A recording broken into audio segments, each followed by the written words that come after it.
Now on BBC Two, a correspondent report from China.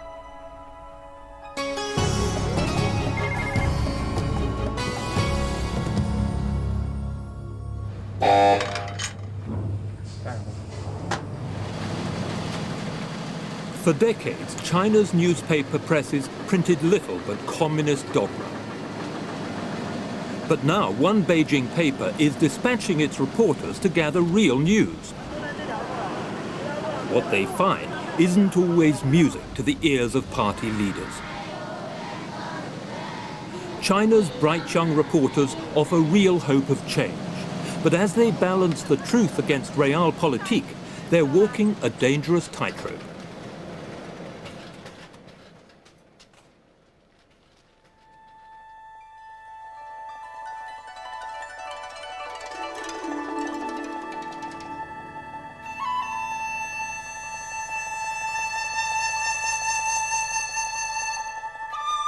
A 1,000 miles from her Beijing office, reporter Yuan Li journeys to China's greatest river, the Yangtze.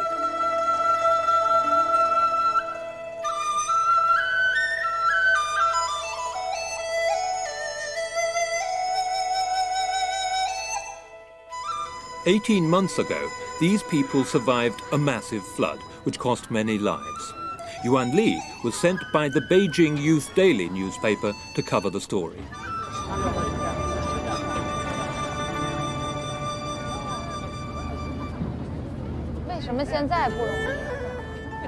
Now she's back to report on how peasant farmers are coping with the huge long-term impact of the disaster.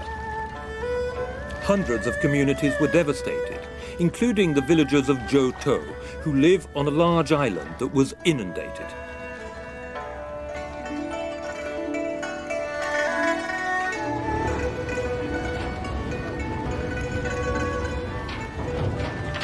They got short-term government aid, but China has no welfare state. And as Yuan Li discovers, many villagers who lost land and produce are now on their own.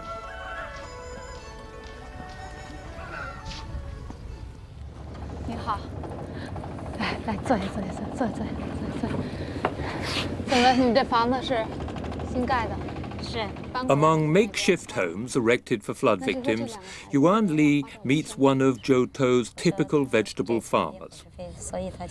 Shaolin Zhao explains how she lost her home and most of her income. She says she can't even buy enough food for her children. He's not in great health. He can't sleep at night. Insomnia at his age. So this jar of bean curd is all the protein he gets in a week? Yes, he's not getting enough vitamins. My face gets really dry. You get spots on your face? I don't get enough vitamins.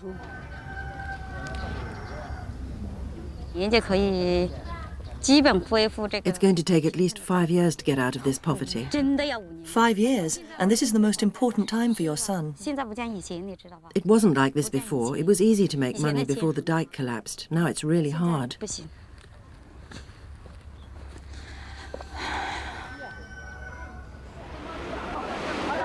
The Yangtze deluge was the worst in 40 years. The media showed heroic army work to shore up flood defences.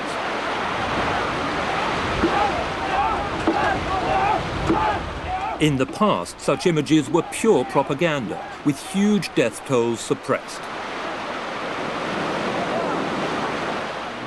But this time, Beijing Youth Daily led the way in getting to the action. As homes were swamped, they reported that 2,000 people had drowned. And they described how 13 million people were evacuated. It was China's most detailed account ever of such a disaster. After the flood, Shaolin Zhao was too upset to take the short walk to the site of her old house. But she agrees to go back with Yuan Li.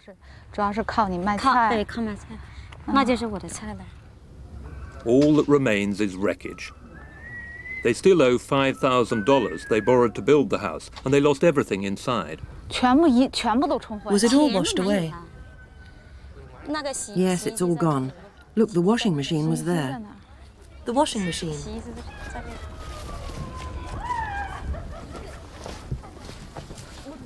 Good heavens, your house has turned into a wilderness. Just look at it. My God, I can't find a path, I can't get through. Not long ago, tales of individual hardship had no place in the Chinese media. But all that's changing. Yuan Li and a new generation of reporters are bringing human suffering to readers who've been starved of such real-life drama. But the line of officials who dogged our footsteps shows how tightly China still controls reporting. Foreign teams must clear all locations in advance. Chinese reporters aren't followed as they cover everyday life. They can be controlled in other ways. But they say things are getting easier. I would say that now it's more possible to realize journalistic freedom than in the past. It's also easier to be proactive as a journalist. Now at least we can give more accurate and timely reports of events to our readers. So the news is very much more open than it was 10 or 20 years ago.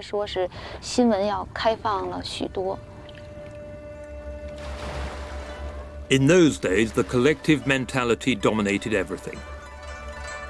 Now, as she drafts her latest report, Yuan Li is adjusting the focus, bringing real people back into the picture.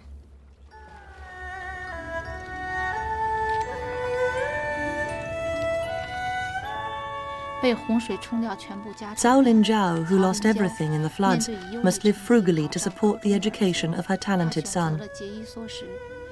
She believes life won't be like this forever.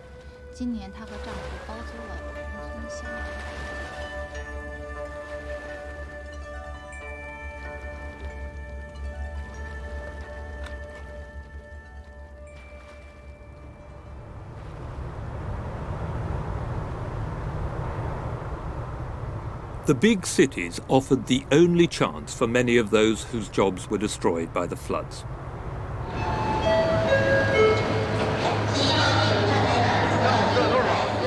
At Beijing's main railway station, they join other economic migrants arriving from across China. They may find work, but at a price: the end of normal family life.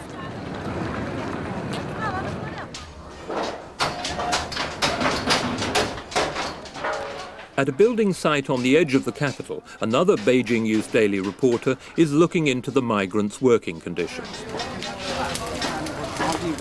Kang Yanru is told the workers here make about $100 a month.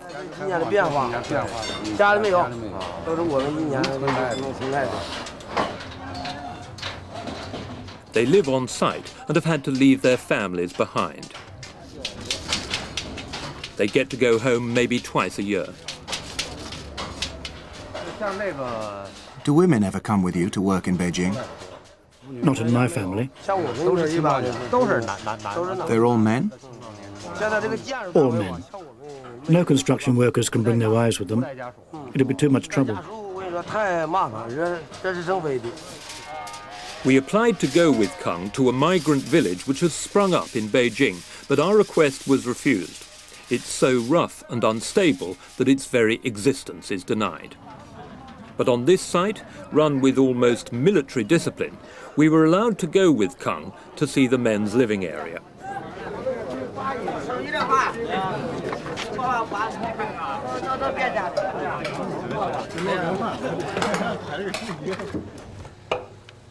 Though conditions are not too bad here, Kang knows the government can be acutely sensitive about social issues, and to avoid trouble, he acts as his own censor. So, in the dormitories, he's looking for the kind of stories his bosses will find acceptable. It seems every married man here wants to bring his family to the city, not least to combat the boredom. But strict city rules forbid that. Such policies still can't be challenged, but the paper is starting to investigate employers who cheat their migrant workers. In Beijing, the legal rights of migrants are easily violated. For example, waiters working in restaurants. After they come to Beijing, some bosses, especially private ones, refuse to pay them their wages. If a waiter asks his boss for the money, the boss might refuse to pay him. The usual reason given is, you get board and lodging, so you don't need money.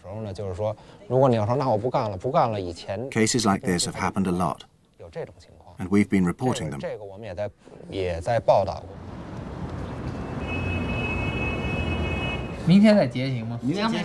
The editor-in-chief of Beijing Youth Daily, Zhang Yanping, has great commercial freedom, but lives in a political straitjacket. All papers in China are owned by the party or government, and editors are bombarded by edicts and directives from on high.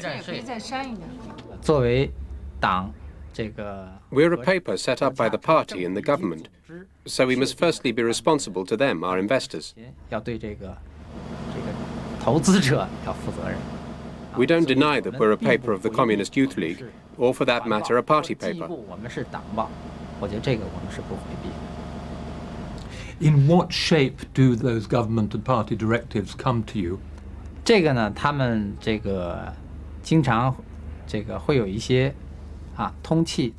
We often receive briefings of various kinds. These might come in the form of telephone calls or other communiques.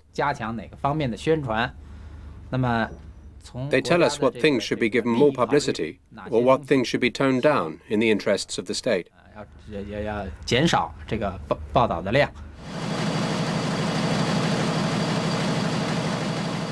Financially, Beijing Youth Daily is firmly part of China's booming market economy. Zhang Yanping knows its survival depends on its continued financial success. He has to perform a balancing act. Editorially, he must satisfy party bosses. Commercially, he has to give readers what they want.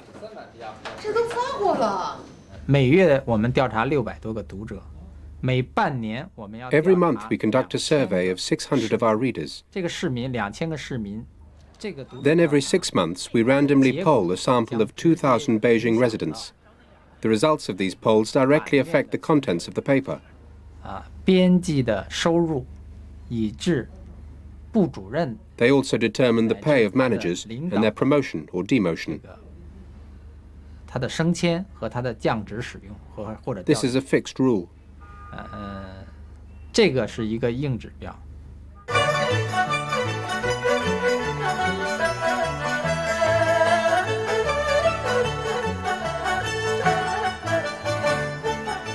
Anne Dunn is Beijing Youth Daily's best-known writer. She's the agony aunt and star interviewer.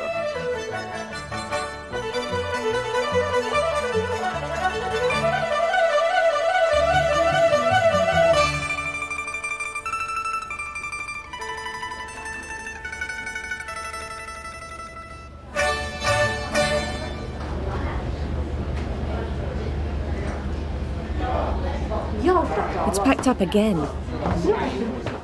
Anne Dunn delves deep into the inner emotional life never touched by China's media in the past. She wants to penetrate the inscrutability long upheld as a virtue in China. There are two kinds of truth I'm after. Firstly, the details of what people say, which are hard for me to verify. And secondly, their way of speaking, their appearance, their facial expressions, their emotions, their tears, even their silences. Anxiety might make them grasp a cup tightly. I record all their reactions in detail. This is not the method most Chinese journalists use.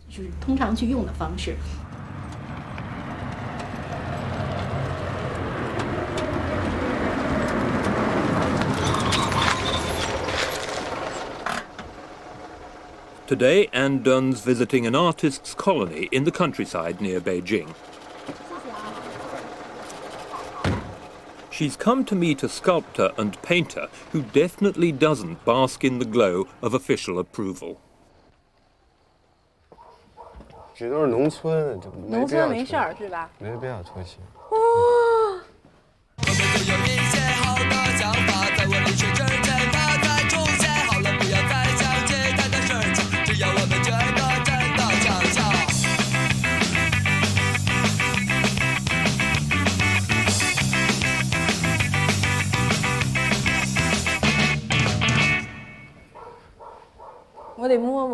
I've got to touch them. These aren't real T-shirts. They're all T-shirts. But they're not real ones. No. They reflect the light. Yes, they're made of fiberglass, so they catch the sunlight.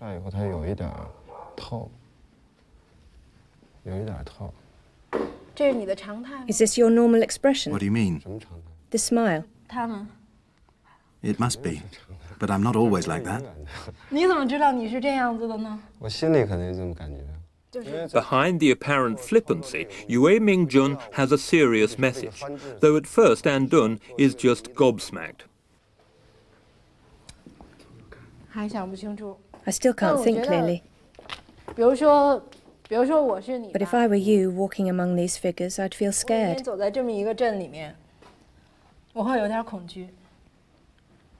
I can't imagine what's going on in your mind.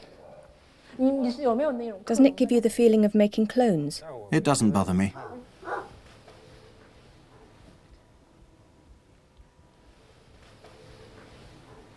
You know what I feel here? It's like when we were young and we all did physical exercises. There was one person at the front we had to follow.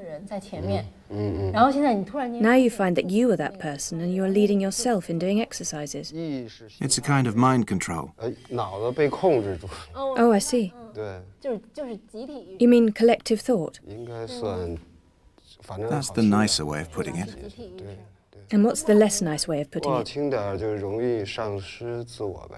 Repressed individuality. When I was young, we all did the same exercises and sang the same songs. That's how we grew up. Yes. Even now, that's how children are growing up. It's still the same. Nothing much has changed.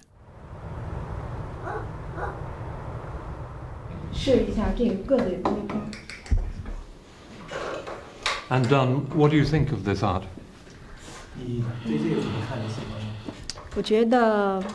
I think it'd be horrifying to live with these statues every day, but it's a kind of freedom. Yue Mingjun's work reflects the process from a complete lack of individuality to an explosion of individuality.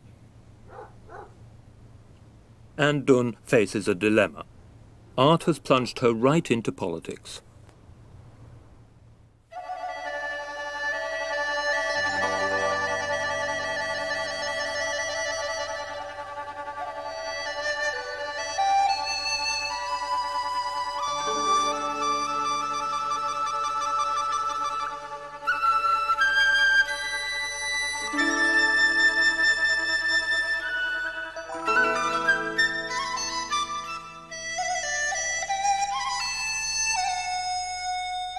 Back on the Yangtze, Yuan Li revisits a family she met at the height of the flood. Is Pan Ruliang in? Has he come home? How do I get up there?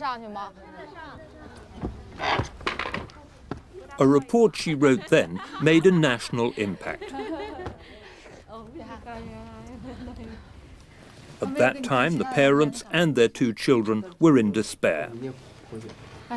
Especially 17-year-old Pan Ruliang. The night the nearby dike gave way is etched in his memory.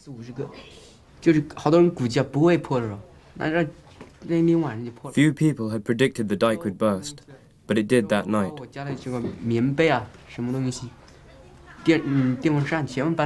So I moved my cotton quilt, electric fan, firewood and other things into my uncle's house.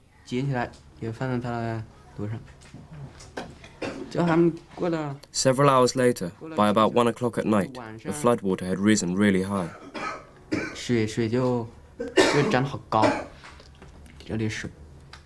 Half an hour later, I heard houses collapsing all around us. It was terrifying.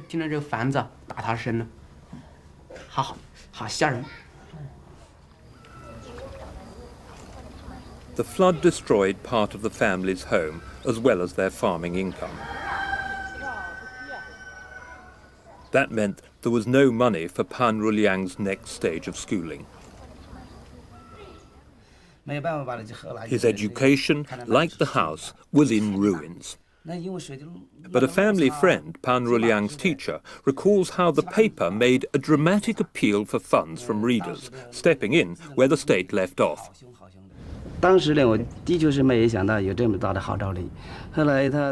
never imagined her report would have such a big effect. I remember her report came out on the 23rd of August.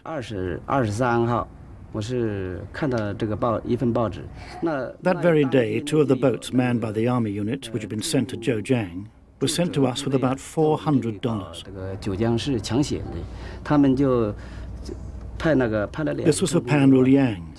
We were very moved by this.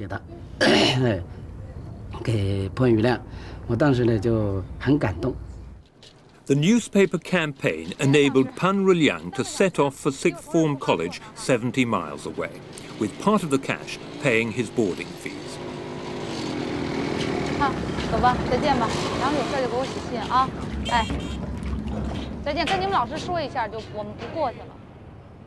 The rest of the money paid for his sister to stay at school on the island.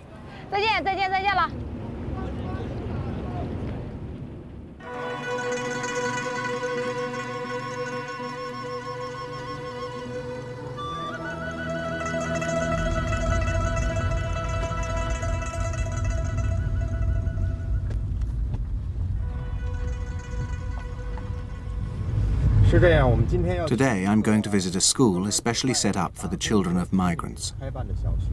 I heard about this school at a conference. The founder of the school is herself a migrant. Reporter Kang Yenru, though still a trainee, has become an expert on one of China's greatest social problems: the cruel impact on children of the migrant labour system. It's compounded by the surprising lack of free state education. 起来，预备，唱！起来，无人懂人类放弃。 Zhang Ailing, a former secretary, set up the Peach Garden School completely outside the state system. She knew that without it, these children would likely be wandering the streets. That's because Beijing schools can effectively exclude migrants by demanding several years' fees in advance.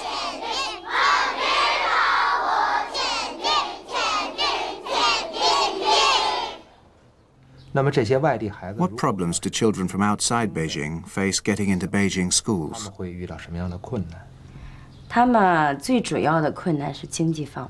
Their main problem is cost. Because they don't have Beijing residence permits, they sometimes have to pay 6 years' fees up front. That can be over $2,000.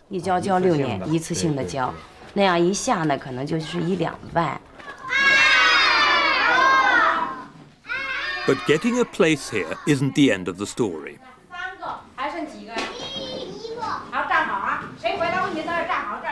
The children are often disturbed by having been separated for years from one or both parents.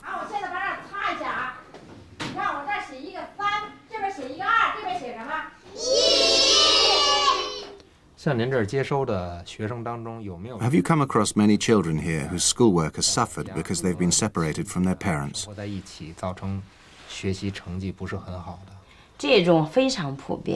That's very common.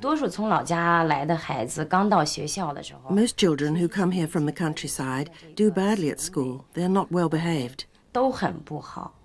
Their results are poor, and they may have picked up bad habits, like lack of attention to hygiene, fighting or swearing. There's a lot of that. So it's very difficult for us to teach children from the countryside who haven't been with their parents.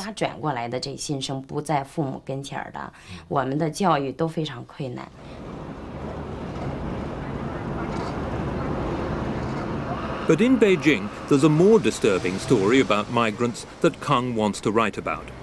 Children working 12 hours a night until dawn, selling flowers in tourist bars and restaurants. Run by a shadowy network, they are virtual slaves, being robbed of their childhood and schooling while the state turns a blind eye. Publication of such a social evil would embarrass the government, so even the go-ahead Beijing Youth Daily has not yet tackled it. Indeed, before China's 50th anniversary, they were warned off all such negative stories by the party. People were supposed to be happy during National Day celebrations, and so we were reminded that during National Day we should postpone certain kinds of unpleasant news until after the celebrations. For example, we were asked not to report armed robberies in important places, murder cases and so on.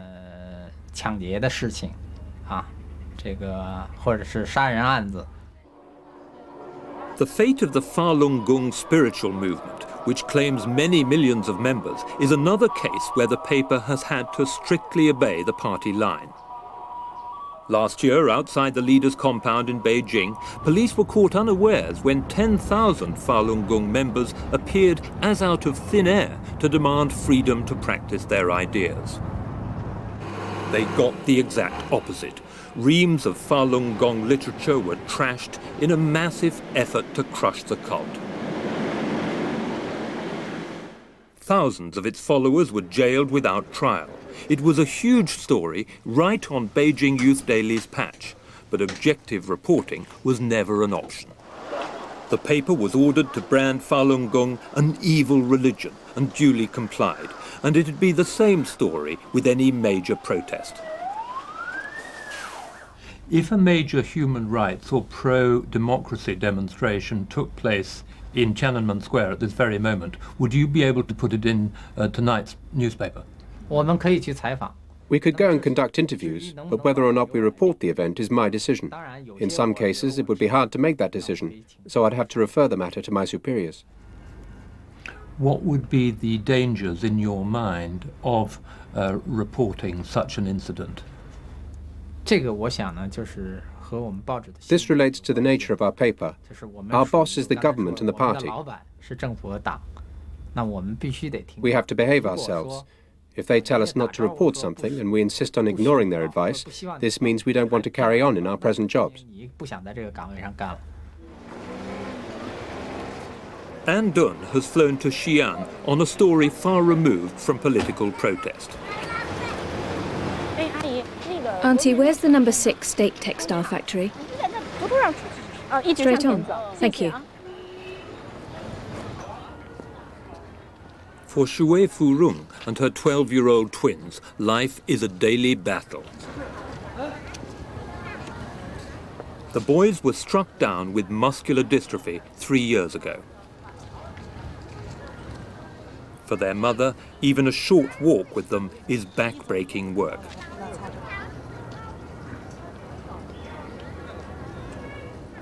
The poetically named Golden Bean and Silver Bean have only a few years to live. Where does it hurt now? My heels. Do your legs hurt? I've got a cramp. For An Dun, this is a safe enough human story with no political pitfalls. Still, she's nervous about meeting them.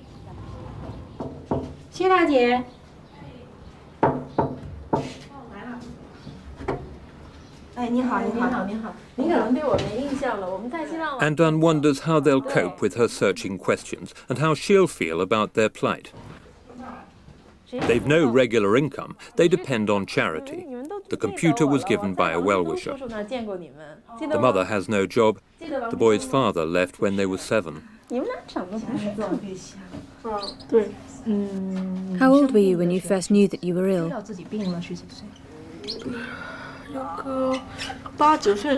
Around 8 or 9. Did you feel any pain at the beginning? Not really. We didn't feel anything. What did you feel later?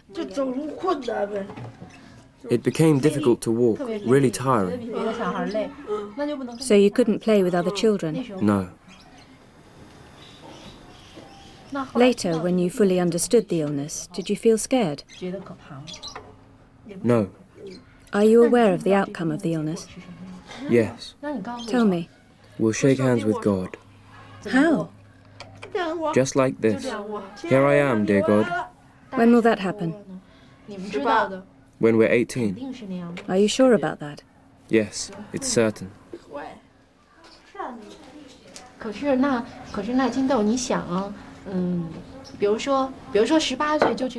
Assuming you do go to shake hands with God, then what about your mum? She'll be left on her own.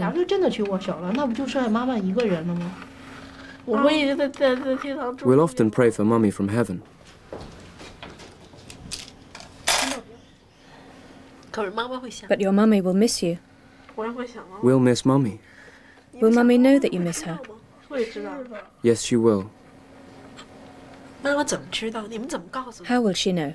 How will you tell her? Can you send a telegram from there? We'll see her in our dreams. And she'll see you. That's really nice. I must pause. I thought I'd be cool about this, but I can't do it.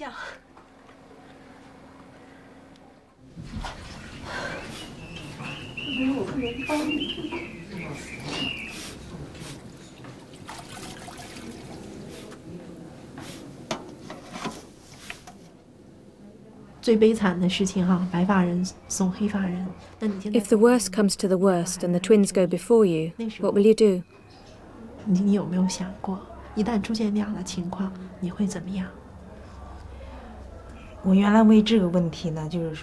I've thought about this every day.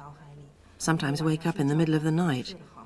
I sit by their bedside looking at their little faces, feeling more and more miserable. What will I do if they leave me? If this happens, I think I'd rather go with them. Life without them would be meaningless.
Xue Furung is a fighter. She takes them for treatment every day by public transport. It's 2 hours each way. Despite their condition, there's no special transport or local authority support. Now Xue Furung wants to sell one of her own kidneys to help pay for more treatment.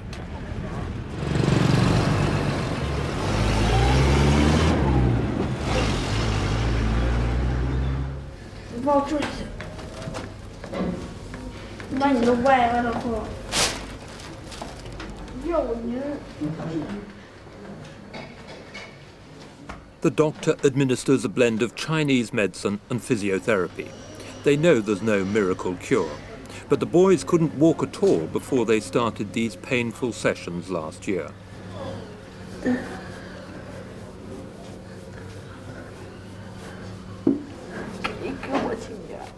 Don't press so hard.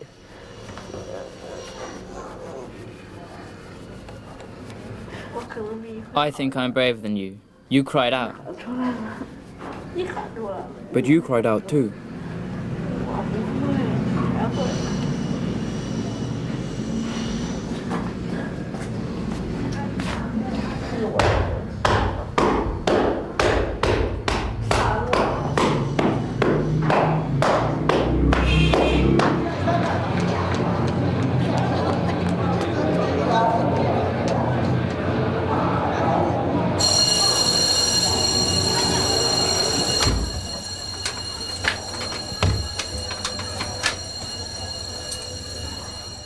The night train to Beijing. And Dun is emotionally drained. When I was talking with the family, it was very difficult for me not to put myself in their position. I couldn't help being moved by their living conditions, their happiness, their suffering, their tears, their memories. I couldn't help it. If that means I'm not a good journalist, then that's just too bad.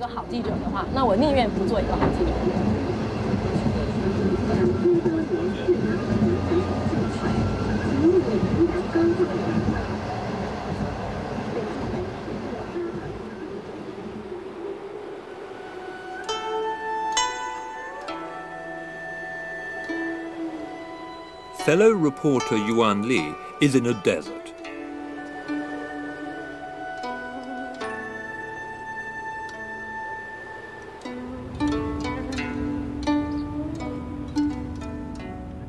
But this is a desert of silt, dumped overnight on fertile land by the raging Yangtze River.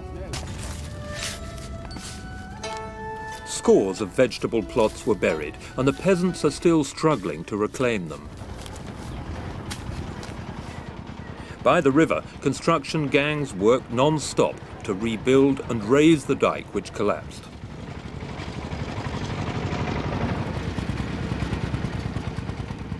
Elsewhere, officials were sacked and disgraced for failing to maintain flood barriers, but not here.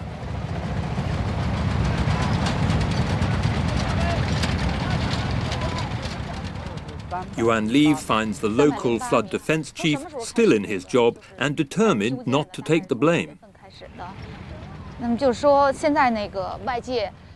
Last year there was a rumor that some dikes collapsed because of faulty construction. What do you think? It was nothing to do with the construction itself. The flood was catastrophic, the kind that only happens once in a century. As mere humans, there's no way we could fight that kind of thing.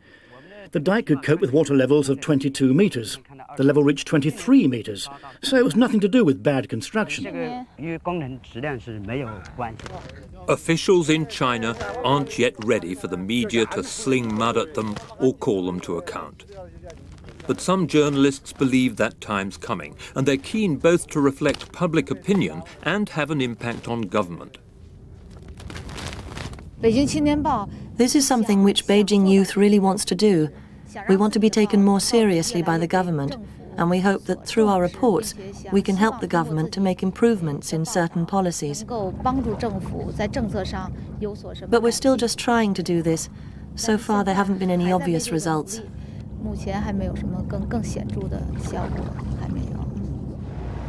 After 3 days on the Yangtze, it's time to head for Beijing.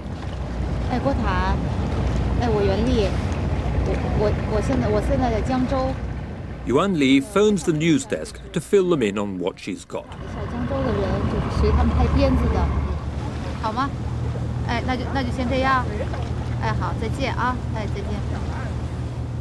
It's her quiet determination that has kept the fate of the Yangtze peasants in the public eye.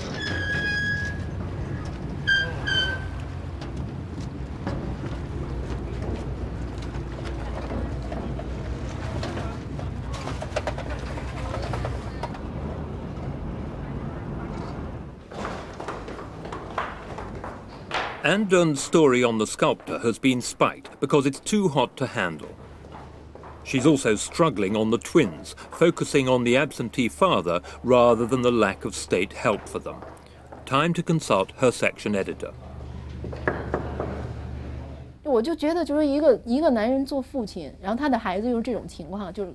How can a divorced man act like this when he knows his children won't live beyond 18? How come he's not there to help when his wife has to carry them around like a weightlifter? It's too much. I don't know how I can write about this without being too judgmental. Don't worry, if you are, I'll just delete it.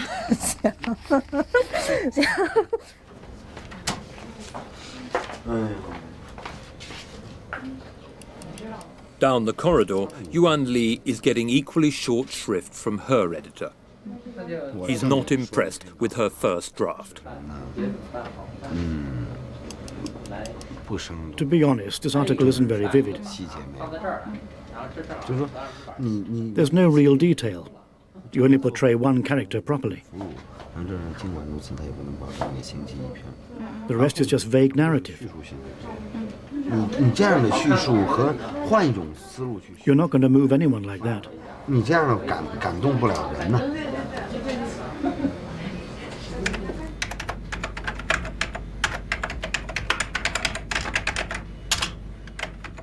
With only a few weeks left as a trainee, Kang Yenru is worried about whether he'll make the grade. 的确，我们这个报社内部的竞争力也是很强的，所以呢，对于我来说呢，这确实是一种挑战。那么就是说， It's very competitive here. Working here is a real challenge for me. I have to pay attention to what kind of news most readers want to read. Beijing Youth Daily is very strict about this. If your articles don't meet this requirement and can't attract readers, then they probably won't be printed.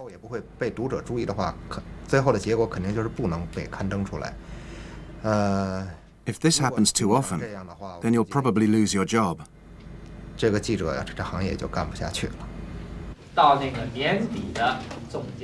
The weekly editorial meeting, where if you can't challenge the government, you can at least take revenge on the health and safety rules. It emerges through the fog that the party has ordained a new watchdog role for the paper.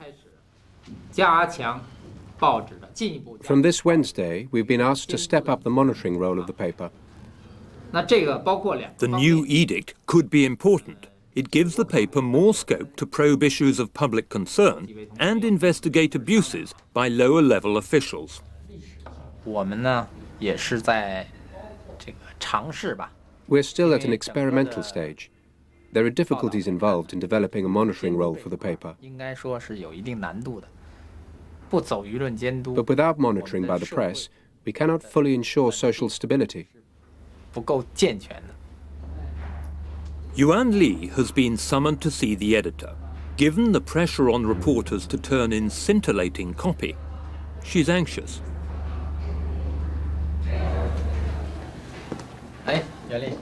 Yuan Li, come on in. I've got some good news for you. Have a seat.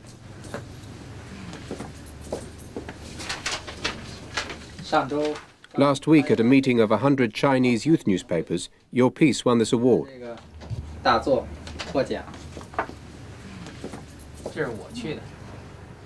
went to Tianjin to get it for you.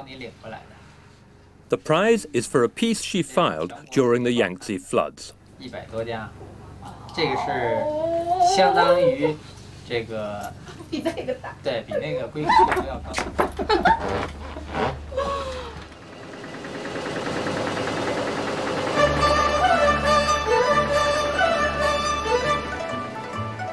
Beijing Youth Daily can now freely report on hardship and disasters, but not on many areas of policy.